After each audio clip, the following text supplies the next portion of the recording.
My name is Shivani and welcome to Anant IAS. और आज 7 जनवरी का द हिंदू का न्यूज एनालिसिस हम शुरू करेंगे। पहली न्यूज है हमारी, over 2600 killed as Turkey and Syria. हम सब जानते हैं कि वहां पे अर्थक्वेक आया है और जिसकी वजह से काफी नंबर, जो बड़े नंबर्स पे वहां पे डेथ हुई, काफी अनफॉर्चुनेट है ये। लेकिन हम being a civil services aspirant, हमको पता होना चाहिए कि हम ये क्यों आया, रीजन क्या था इसके आने का, अर्थक्वेक कैसे बनते हैं। जो बेसिक सवाल है वो हमको ज्योग्राफी में जो हम पढ़ते हैं वो हमें पता होनी चाहिए। साथ ही साथ प्री के लिए सवाल इंपॉर्टेंट बैठता है। कौन कौन से इलाके इफेक्ट हुए वो भी हमको पता होने चाहिए। और मेंस में भी पहले सवाल ऐसे बने हैं सुनामी को लेकर के, जो नेचुरल डिजास्टर्स होते हैं उनमें उसमें ये हमको पढ़ना जरूरी है ज्योग्राफिकल एस्पेक्ट से।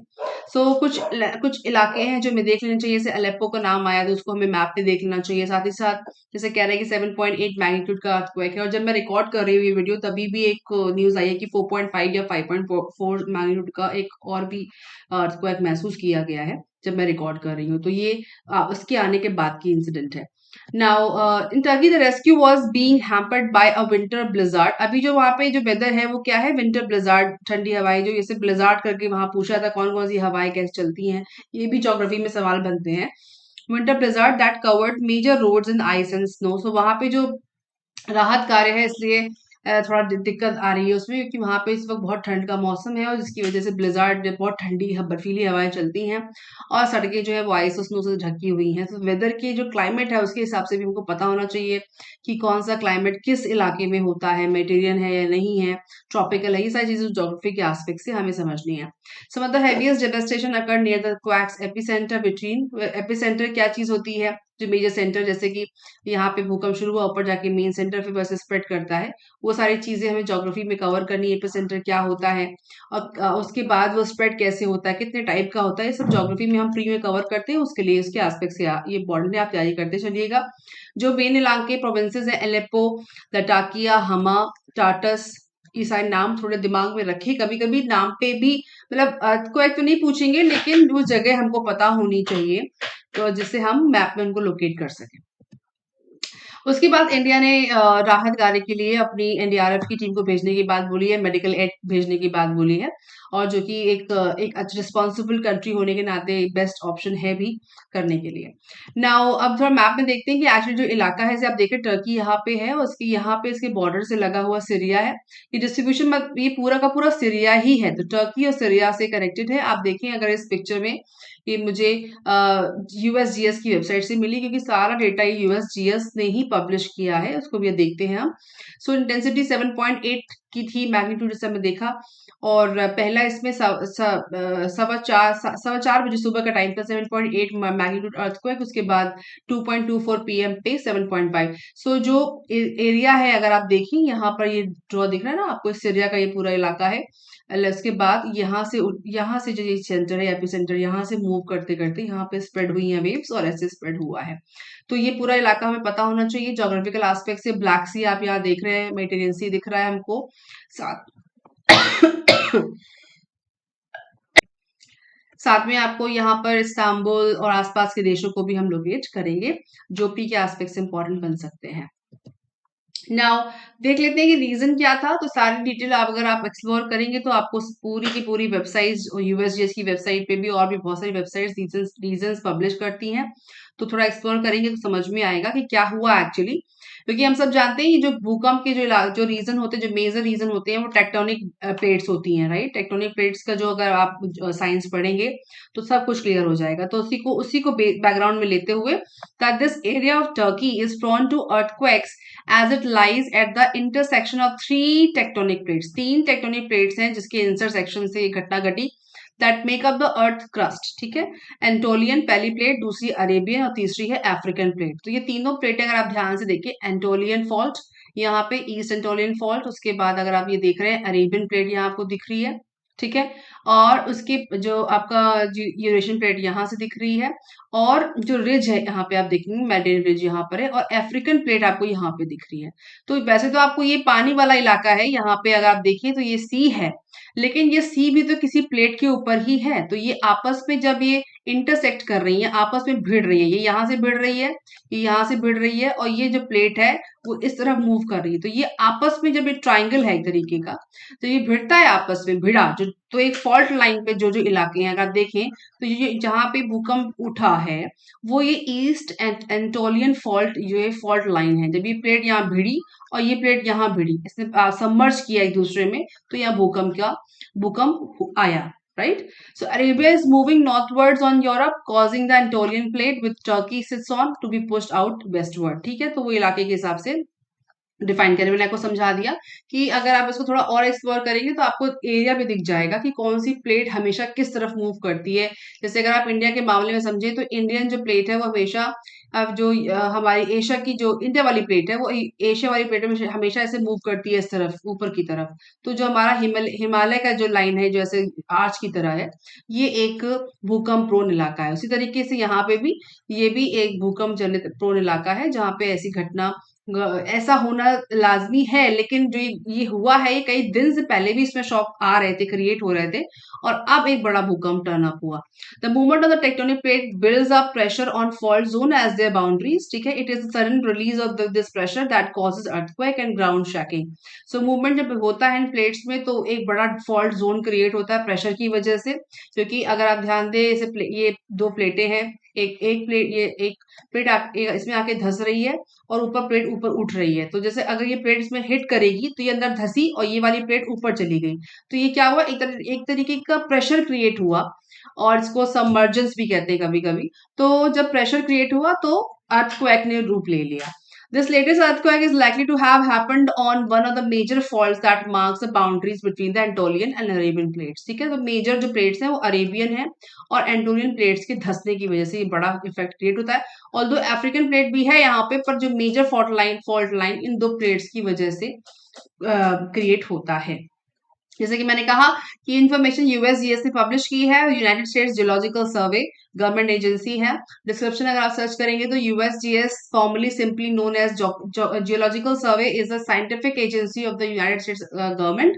The scientist of the USGS study the landscape of US United States and natural resources. So ये सर्वे गवर्नमेंट सर्वे एजेंसी है और वो इस तरीके सर्वे से डिटेल्स पब्लिश करती है। जो पहली रिपोर्ट आई वो इन्हीं के मार्फत आई थी।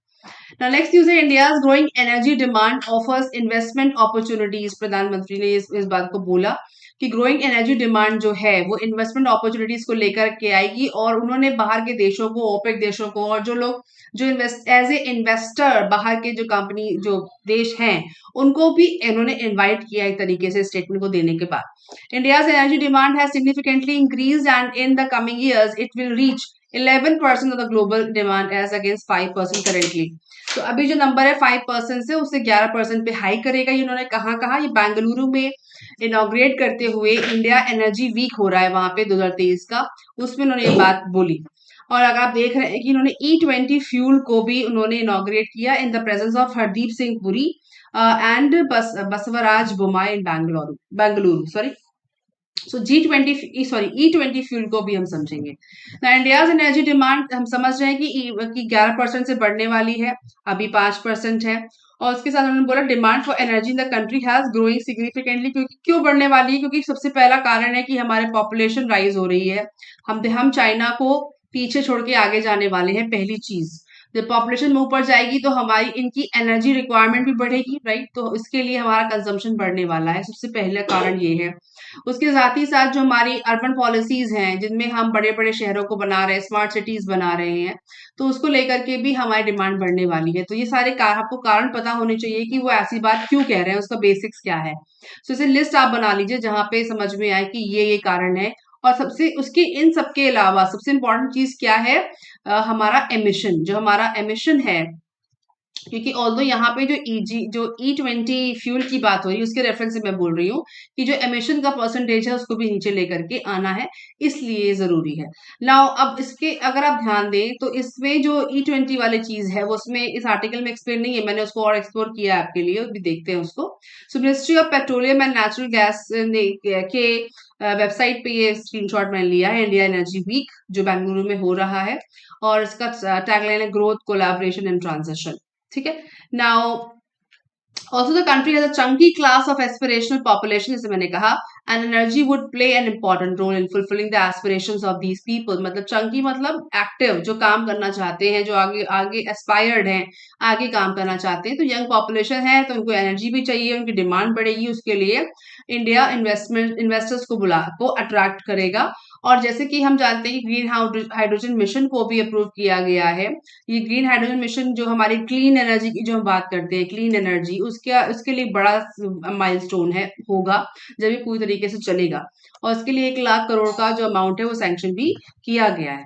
The country has taking the lead in the green hydrogen space and would replace grey hydrogen. Grey hydrogen type होते हैं, हाइड्रोजन एनर्जी के भी टाइप है, उसके नाम दिया जा रहा है green hydrogen. My mistake, grey hydrogen created from natural gas. तो जो ग्रे हाइड्रोजन है वो नेचुरल गैस से बनती है। ये पहले ही प्री का सवाल यहाँ से बन जाता है कि जो ग्रे हाइड्रोजन है वो नेचुरल गैस से बनती है और मीथेन, और या फिर मीथेन से बनती है, using stem methane reformation but without capturing the greenhouse gases made in the process to increase to share 25% to the next 5 years. So ये प्रोडिक्शन कर रहे हैं कि मीथेन से या मीथेन रिफॉर्मेशन से उसको ग्रीन हाउस कैप्चर जो है वो ये ग्रे हाइड्रोजन बनता है, but without capturing the green house gases. लेकिन ये जो प्रोसेस करने में ग्रीन हाउस गैस नहीं बनती है। सो उसके लिए ये जो हमारा नेचुरल गैस से हम हाइड्रोजन बनाने का जो मेथड है उसमें ग्रीन हाउस का एमिशन नहीं होता है, जिसकी वजह से एक तरीके, लेकिन ये सब करने के लिए हमें क्या चाहिए, हमें पैसा चाहिए, राइट। तो इन्वेस्टमेंट जब बाहर के देश यहाँ करेंगे, कंपनीज करेंगी, तो ही एग्जीक्यूट अच्छे तरीके से हो पाएगा। सैंक्शन की तो बात हुई है 1 लाख करोड़ की, पर 1 लाख करोड़ कैश तो दिया नहीं जा रहा है, हमें कहीं से इन्वेस्टमेंट चाहिए होगा ना, उसकी बात यहाँ पे वो कह रहे हैं। To increase its share by 25%। और ये जो ग्रे हाइड्रोजन है या हाइड्रोजन एनर्जी की जो बात हो रही है, उसका जो परसेंटेज है वो 25% से नेक्स्ट 5 सालों में बढ़ने की बात उन्होंने कही। Now, addressing a large audience of energy experts and captains of global energy companies, Mr. Modi said global and domestic investors should increase their presence in fossil fuel exploration. उन्होंने कहा हमारे देश में बहुत बड़ा इलाका है जो नो गो जोन है, हमने आपके लिए रख रखा है, अवेलेबल है एनर्जी एक्सप्लोरेशन के लिए। आप वो 10 लाख स्क्वायर किलोमीटर का एरिया में फॉसिल फ्यूल का एक्सप्लोरेशन करें। और ये इलाके में नो गो जोन का मतलब वो अवेलेबल है, वहां पे कोई ह्यूमन इंटरवेंशन नहीं, आप आराम से जाकर के एक्सप्लोरेशन कर सकते हैं और इन्वेस्टमेंट भी कर सकते हैं। अभी इसको समझेंगे एक्चुअली क्या चीज है। Domestic exploration of fuels and an increase in production of such fuels was one of the focus areas for energy sector. उन्होंने ये भी, अच्छा अब आप समझने वाली बात ये है, लाइन जो इंपॉर्टेंट मैं आपको समझा रही हूँ कि should increase their presence in fossil fuel. ठीक है, अब आप सोचो कि अभी तक तो हम बात करते थे नॉन फॉसिल फ्यूल की, नॉन फॉसिल फ्यूल की बात हो रही है, यहाँ पे वो ये क्यों कह रहे हैं कि फॉसिल फ्यूल की बात करें, क्योंकि हमारी जो जो नेचुरल गैस एक्सप्लोरेशन है, जो नेचुरल गैस एक्सप्लोरेशन है वो कैसे होता है, नेचुरल गैस एक्सप्लोरेशन उन्हीं इलाकों में होता है जहां पेट्रोल निकलता है, राइट। सो जब फॉसिल फ्यूल में ज्यादा एक्सप्लोरेशन होगा तभी तो हम नेचुरल गैस को ले पाएंगे ना। नेचुरल गैस कैसे आएगी, नेचुरल गैस को जो हम एक्सप्लोर करना पड़ता है, जो ये कह रहे हैं ना क्रिएशन, जो ग्रे हाइड्रोजन है वो नेचुरल गैस से बनती है। तो जब हमारे पास इन्वेस्टमेंट आएगा, लोग फॉसिल फ्यूल में इन्वेस्टमेंट करेंगे, कंट्रीज करेंगे, तो ही तो हम उसको यूज कर पाएंगे ना ग्रे हाइड्रोजन के लिए। इसलिए उन्होंने कहा कि फॉसिल फ्यूल में इन्वेस्टमेंट करना चाहिए और लोगों को आना चाहिए, हमारे पास एरिया है, आप आइए एक्सप्लोर करिए और हमारे एनर्जी सेक्टर को सपोर्ट करिए या फिर एनर्जी को एनहांस करिए। So domestic exploration fuels and increase of in production of such fuels was one of the focus areas in energy sector. ठीक है, उस बात को समझ लिया हमने। Now the point is this कि अब इसके आगे की बात जो जैसे कि वो कह रहे हैं कि E20 फ्यूल की बात हो रही है, थोड़ा उसको और समझ लेते हैं। अच्छा हाँ, जब मैंने इंडिया एनर्जी वीक को एक्सप्लोर किया उनकी वेबसाइट पे, तो ये वहां पे मिला है जिसमें उन्होंने मेंशन किया है कुछ खास चीजें जो हमको समझनी चाहिए कि ये सपोर्टेड बाय है फिप्पी का मतलब हुआ federation of Indian petroleum industry, एक इवेंट इन्होंने अरेंज किया है। साथ ही साथ जो इंडिया हमारा जो टारगेट है वो क्या है, accelerate its effort to become a gas based economy and achieve a target of net zero emission by 2070। मतलब गैस बेस्ड इकोनॉमी हम टारगेट कर रहे हैं 2070 तक, और जहां पे एमिशन बिल्कुल कम होगा। ध्यान दीजिएगा कि जब ग्रे एंड हाइड्रोजन हम बनाते हैं तो नेचुरल गैस हमको चाहिए, लेकिन इस नेचुरल गैस से हम और मीथेन से हम जब प्रॉपर ग्रीन हाउस, सॉरी, इससे जब हम अपना फ्यूल बनाएंगे या हम प्रॉपर क्लीन एनर्जी बनाएंगे तो कोई ग्रीन हाउस गैस एमिशन नहीं होता है। ये खास बात है। नाउ इसीलिए गैस बेस्ड इकोनॉमी हम बना सकते हैं और टारगेट है हमारा 2070 का, क्योंकि हमारे जो क्लीन एनर्जी के टारगेट है वो भी तो मीट होने चाहिए ना। So about $60 billion worth of investment are underway in the country in setting up in the infrastructure, pipelines, terminals, regasification facilities and so on. ठीक है, तो ये दिमाग में रखिएगा जरूर, क्योंकि ये मेंस और प्री दोनों के लिए इंपॉर्टेंट बनता है। ऑलराइट, नाउ उसके बाद अब E20 पेट्रोल क्या है India and how it will affect your vehicle. पहले ये भी समझना जरूरी है, अगर आपको याद हो कि इस तरह के सवाल पहले बनते हैं, पूछते हैं कि क्लाइंट से वो। So Indian petrol already contains 10% alcohol. पहले ध्यान दीजिएगा, जो हमारा जो पेट्रोल है उसमें 10% एल्कोहल कंटेन वो करता है। ठीक है, the launch of E20 pilot can help the country further reduce it's dependence of fossil fuel. और E20 जो पायलट जो इन्होंने अभी इसको इनॉग्रेट किया है, E20 फ्यूल को जो पायलट प्लान पे है, पायलट किया गया उस पायलट का मतलब अभी सिर्फ डेमो या ट्रायल बेस पे है, बाद में जब सक्सेसफुल हो जाएगा तो फुल फ्लैश तरीके से आ जाएगा। सो पायलट प्लान है, और इससे क्या होगा, हमारी फॉसिल फ्यूल पर डिपेंडेंसी कम हो जाएगी। ठीक है, अब E20 को समझते हैं। अभी तक हम ये समझ रहे थे कि हमारा जो टारगेट क्या है, क्या क्या समझना है, पर जो E20 को उन्होंने इनॉग्रेट किया वो समझना जरूरी है। On Monday prime minister Narendra Modi launch the pilot of E20, हम जानते हैं, और पेट्रोल ब्लेंडेड विद 20% एथेनॉल। ये है E20। इनका पायलट क्या है कि अभी तक हम एथेनॉल की ब्लेंडिंग 10% पे कर रहे थे, अब हम 20% इथेनॉल मिलाएंगे पेट्रोल में। जो अल्कोहल का नाम लिया गया है वो यही चीज है, क्योंकि जो हम पेट्रोल यूज करते हैं अगर उसमें एथेनॉल की ब्लेंडिंग कर देते हैं, जो चीनी को फर्मेंट करके बनाया जाता है, उससे क्या होता है, हमारा जो एमिशन है ना, जो ग्रीन हाउस गैसेस का एमिशन है, जो कार्बन एमिशन है, वो कम होता है।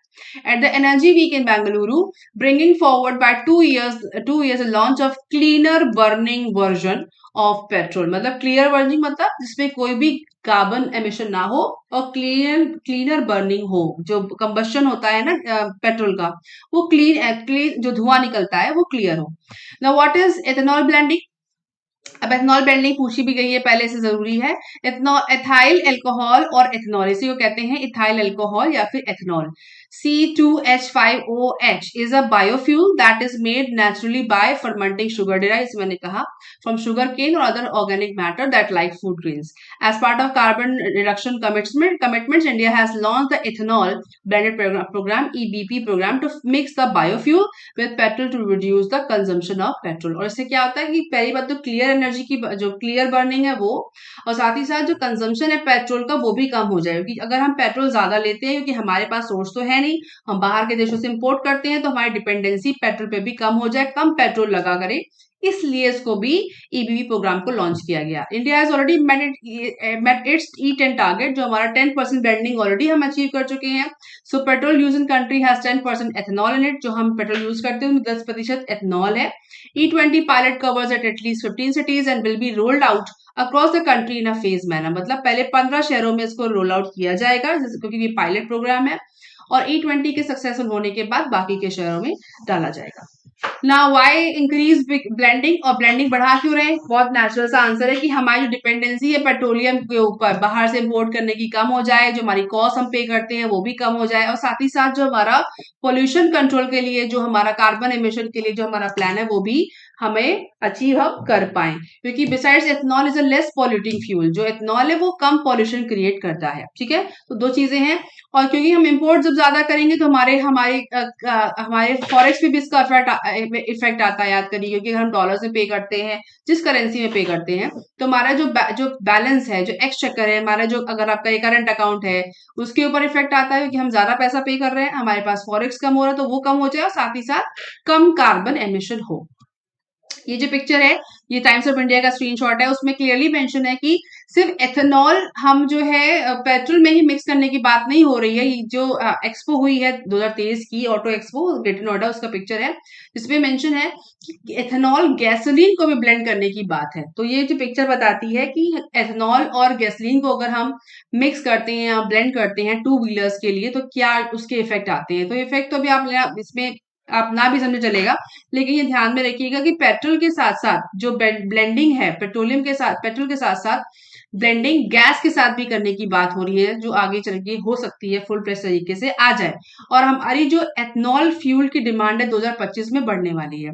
सो इसमें क्या क्या आते हैं एमिशंस में, कार्बन मोनोऑक्साइड, हाइड्रोकार्बन और ऑक्साइड ऑफ नाइट्रोजन, ये मेन एमिशंस होते हैं जो पेट्रोल से निकलते हैं। ठीक है, वैसे तो हमको पता ही है कि ग्रीन हाउस गैसेस कौन सी होती है, बार बार नहीं समझनी पड़ेगी, लेकिन फिर भी हमको पता होना चाहिए कि क्या क्या एमिशन होते हैं पेट्रोल के जलने के बाद।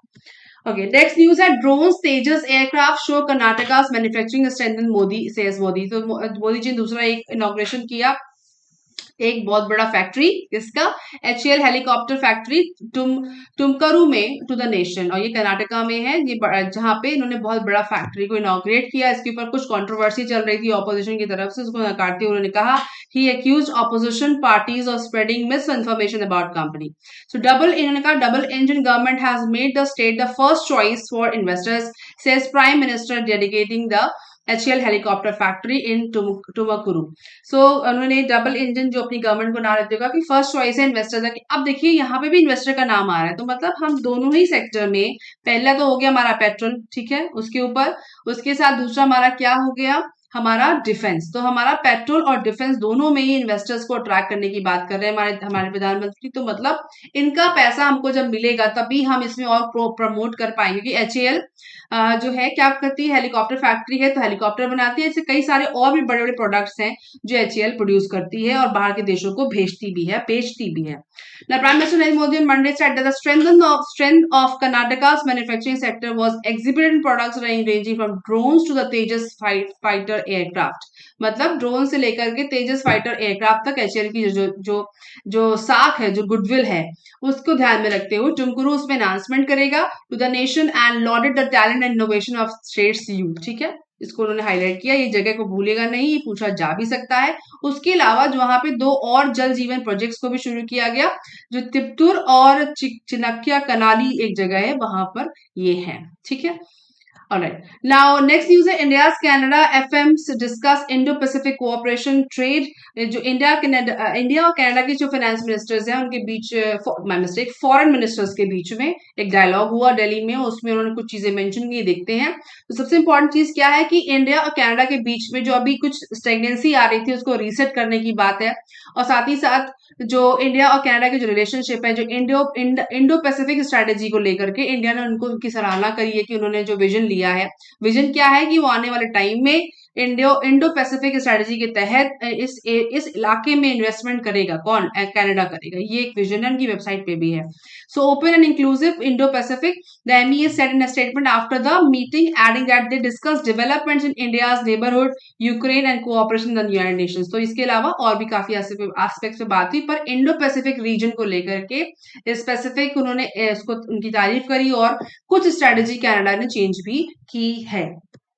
Now, China challenge को लेकर उन्होंने बोला the Canadian strategy documents released contains sharp words on China's coercive challenge to international rule based order and human rights। तो चाइना तो चिंता का विषय रहता ही है, तो उसको उन्होंने हाईलाइट करके बोला, and in contrast says India and Canada have a shared tradition of democracy and pluralism। क्योंकि कनाडा की हम सब जानते हैं कि कनाडा के कॉन्स्टिट्यूशन से भी हमने चीजें अडेप्ट की हैं अपने संविधान में, जिसमें डेमोक्रेसी प्लूरलिज्म की जो बात है वो कॉमन है दोनों देशों में।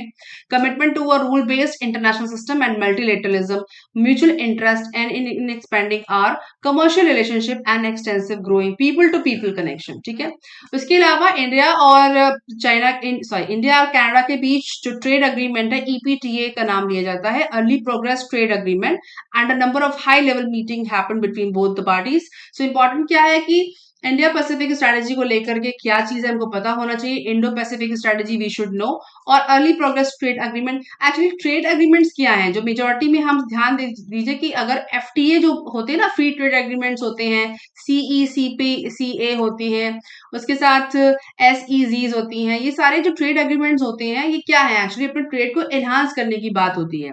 सो अभी तो लास्ट ईयर का अगर हम बाइडेन साहब के आने के बाद की बात करें, तो लेटेस्ट जो इंडो पैसिफिक में जो चेंजेस आए हैं उनमें इन देशों को रखा जाता है। टाइम्स, ये इंडियन एक्सप्रेस का स्क्रीनशॉट है जहां पर उन्होंने दिखाया है the US and the 12 countries that have agreed to join IPEF, मतलब Indo-Pacific Economic Forum, their GDP and the amount of trade between each of them and China. तो चाइना को सेंटर में लेते हुए उनसे व्यापार करने वाले देश और इस देश में एनहांसमेंट करने को लेकर के एक IPEF का गठन हुआ था, जो करंट अफेयर्स में जो पूछा भी जा सकता है प्री के लिए। उसके हिसाब से इस इलाके में क्या करना है, इकोनॉमिक फोरम मतलब ट्रेड को एनहांसमेंट करना है, क्योंकि चाइना की जो पॉलिसी है वो सुपर पावर बनने की रहती है हमेशा। अगर आप डायरेक्टली डायरेक्टली समझे, चाइना और रशिया भी चल रहा है आजकल, तो ये तीन बड़े देश हो गए ना, एक तो हो गया रशिया, दूसरा हो गया चाइना, और उसके बाद तीसरा होगा यूएस। ये तीनों ही अगर आप ध्यान दें तो यूएन की परमानेंट मेंबर्स हैं, जो पांच बड़े देश लिए जाते हैं उनमें तीनों हैं। तो इनका रहता है कि यूएन में हमारी पावर है तो पूरे देश विश्व में हमारी पावर हो। तो इसके लिहाज से चाइना की पॉलिसीज कुछ चेंज होती रहती है, जिसकी वजह सीईपीए को लेकर के इंडिया ने सीईपीए को अग्री भी नहीं किया, क्योंकि उनको लगा कि चाइना की जो डोमिनेटिंग पावर्स हैं वो इंडिया के हिसाब से ठीक नहीं है, तो उसको इंडिया ने ज्वाइन नहीं किया। लेकिन रास्ता अभी भी खुला हुआ है, अगर चाहे इंडिया ज्वाइन कर सकता है। But the point is this, ऐसे सीईपीए कई सारे देशों से हैं, सिर्फ ऐसा नहीं कि सीईपीए किसी एक देश से है। एफटीए हो गया, सीईपीए हो गया, बहुत सारे पैक्ट होते रहते हैं अपने ट्रेड को आगे ले जाने के लिए। अगर आप आगे देखें तो मैंने ये स्क्रीनशॉट पीआईबी की वेबसाइट से लिया है, ये 6 अप्रैल 22 की जो पब्लिकेशन है 5/28 की, उसमें लिखा है so far India has signed 13 free trade agreements FTA with its trading partnership including 3 agreements, namely India, Mauritius, इन देशों के नाम दिए, मतलब 13 फ्री ट्रेड अग्रीमेंट है और लिस्ट भी दी है, मैंने उसको यहाँ छापा नहीं है। तो क्या क्या है वो, comprehensive economic cooperation partnership agreement CECPA, CEPA, India और ऑस्ट्रेलिया ईसीटीए, ऐसे कई सारे शॉर्ट टर्म्स होते हैं, उनको समझने की जरूरत नहीं है। बस समरी क्या है कि ट्रेड को आगे बढ़ाना। Canada and India concluded the 4th round of negotiation on an early progress, ये उसका पूरा फुल फॉर्म है। ये कब हुआ था, 26 सितंबर 2022 को हुआ था, जो अर्ली प्रोग्रेस ट्रेड एग्रीमेंट हुआ। और वो क्या है, ये सीईपीए जो कनाडा के बीच अभी है नहीं, उसको लाने के पहले का कार्यक्रम हुआ है। तो अब ये हो गया है तो सीईपीए भी हो जाएगा। ये एक्चुअली क्या है, सब व्यापार बढ़ाने के जो है जो अग्रीमेंट्स हैं कि सबका व्यापार आगे बढ़ता रहे। पर जिस तरह के हालात चल रहे हैं अभी रशिया यूक्रेन की वजह से, वो देखने वाली बात है कि आगे क्या होगा। ऑलराइट, नेक्स्ट न्यूज है हमारे इकोनॉमिक्स टाइम से, और ये मैंने अब से आज से ट्रेंड शुरू किया है कि मैं सिर्फ हिंदू की न्यूज नहीं, मैं और भी पेपर्स की न्यूज को पब्लिश करूंगी, क्योंकि सिर्फ हिंदू में कभी कभी ऐसा होता है बहुत प्रोडक्टिव न्यूज नहीं आती है और आपके सारे एस्पेक्ट कवर नहीं होते हैं यूपीएससी को लेकर के। सो आई विल डू इट, और बट प्लीज कोऑपरेट, जो पब्लिकेशन होगा इस वीडियो का थोड़ा लेट होगा क्योंकि एनालिसिस करने में टाइम लगता है, और क्योंकि ये जो कुछ स्टडी है, जो एनालिसिस है, मैं खुद करती हूँ, इसलिए थोड़ा टाइम लग जाता है। तो मेरा चैनल अभी नया है, आप सब कोऑपरेट करें। मैं कोई प्रमोशन नहीं करती हूँ, लेकिन फिर भी अगर आप स्प्रेड करेंगे अपने अपने फ्रेंड्स में, अपनी फैमिली में जो तैयारी कर रहे हैं, तो मेरे को थोड़ा सपोर्ट मिलेगा।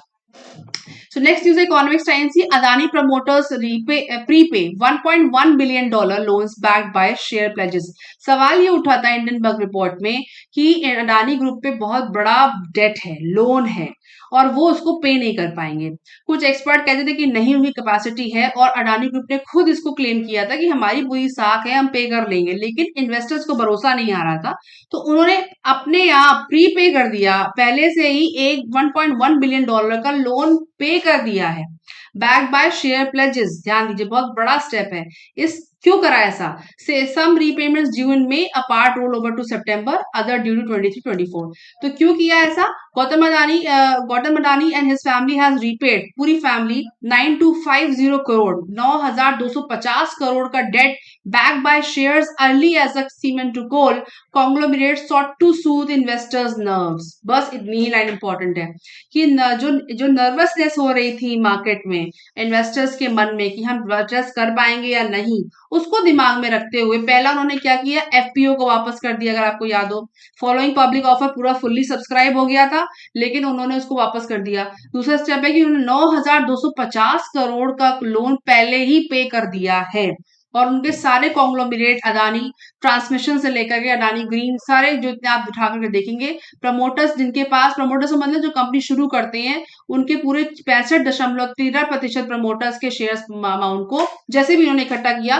करने के बाद, जो प्लेज शेयर थे, मतलब प्लेज का मतलब होता है जिनके ऊपर लोन लिया गया हो, उसको उन्होंने प्री पे कर दिया है। ये बहुत बड़ा स्टेप है। तो ये मार्केट को, जो उनकी मार्केट लूज कर रहे हैं वो दिन ब दिन, उसको वापस गेन करने का बड़ा स्टेप है। और ये हिंदू में नहीं है और ये फ्रंट पे कहीं नहीं, सिर्फ इकोनॉमिक साइंस में है। और आपके लिए जानना जरूरी है, बिकॉज केस स्टडी ऐसी ही बनती है ना, शुरू शुरू हो गया, लोग खत्म नहीं करते, शुरू कर दिया पर एंड कहाँ हो रहा है, एंड यहाँ पे हो रहा है। आप पिक्चर खराब करो, पिक्चर को अच्छा करना भी तो सीखना चाहिए ना। तो सारे एस्पेक्ट पता होने चाहिए कि एक्चुअली क्या हो रहा है, इसलिए मैंने इसको ऐड किया है आज के डिस्कशन में। नेक्स्ट न्यूज है, UK faces biggest round of health service strike, staff want पे हाइक। सो यूके में एक ऐसी सिचुएशन बन रही है जहां पे जो वहां की सर्विस हेल्थ सर्विस वर्कर्स हैं वो स्ट्राइक पे हैं। क्यों? बिकॉज दे वांट पे हाइक। क्यों ऐसा मांग रहे हैं पे हाइक के लिए? क्यों? Because cost of living crisis. Cost of living crisis एक बहुत बड़ा नेगेटिव रिजल्ट है या फिर एक कॉन्सिक्वेंस है इस वॉर की वजह से जो क्रिएट हो रहा है। रशिया यूक्रेन वॉर की वजह से बहुत सारी इकोनॉमीज में इफेक्ट आ रहा है, हम पहले भी समझ चुके हैं, ये फिर से हो रहा है। और इसकी वजह से कॉस्ट ऑफ लिविंग जो रहने के लिए जो बेसिक चीजें हैं वो महंगी हो रही हैं। इसकी वजह से वहां पे स्ट्राइक चल रही है, तो इसको भी समझेंगे। दूसरा है, India firm appetite for Russia oil lift January inflow to record. मतलब जो इंडिया का जो इम्पोर्ट है, रशिया का जो ऑयल हम इम्पोर्ट करते हैं वो बढ़ गया है। वो बढ़ गया है और हमारी एपेटाइट भी बढ़ रही है, ज्यादा इम्पोर्ट कर रहे हैं। पर ऐसा क्यों? क्या सस्ता मिल रहा है? वो देखते हैं। So top sources for crude oil for India, अभी तक अगर आप देखें फाइनेंशियल ईयर 23 को लेकर के, तो पहला इराक है, दूसरा सऊदी अरेबिया है, रशिया है, यूएई, यूएसए। आप देखिए एकदम स्टीप जंप हुआ है। क्यों ऐसा है? क्योंकि अगर आप न्यूज पढ़ते हैं तो 19 सितंबर 2022 का पब्लिकेशन है हमारे इकोनॉमिक्स टाइम्स में, उसमें लिखा है कि discounted Russia crude gives India ₹35,000 crore gain. Discounted crude है। उसने पहले भी कहा था कि मेरे पास जो सैंक्शंस लगे हुए मेरे ऊपर, तो मेरा तेल ले नहीं रहा कोई, तो कौन लेगा? पहला लेगा इंडिया को लेना चाहिए। और दूसरा उसने चाइना को भी बोला कि आप मेरा क्रूड ऑयल ले लीजिए। क्यों? और भी देश है, पर इनको बोला कि आप मित्र देश है, आप ले लीजिए, तो सस्ता मिल रहा है, इसलिए ऊपर एपेटाइट बढ़ गया ना। ऑफ कोर्स आप देखो ना, यहाँ पे फरवरी में, लास्ट ईयर का डेटा फरवरी बहुत कम था, अचानक से स्टीप अप हो गया। क्यों?